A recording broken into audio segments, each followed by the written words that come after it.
विरोधात निवडणूक लढतायत, हो त्यामुळे प्रचार नेमकं सत्ताधारी पक्षांसोबतच च्या विरोधात करणार का? हो, निश्चित निश्चित. आता एक गोष्ट लक्षात घ्या, महाविकास आघाडी या महाराष्ट्रामध्ये अतिशय तिचं अस्तित्व अल्प झालेलं आहे.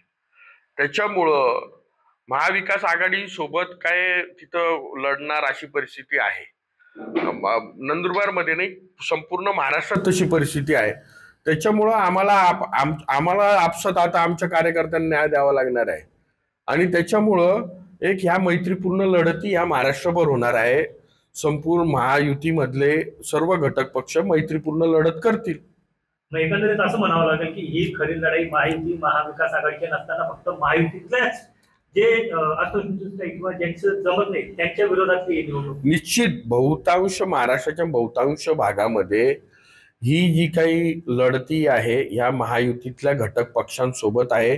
कारण हे तीनच पक्ष आज महाराष्ट्रामध्ये मोठे पक्ष आहेत.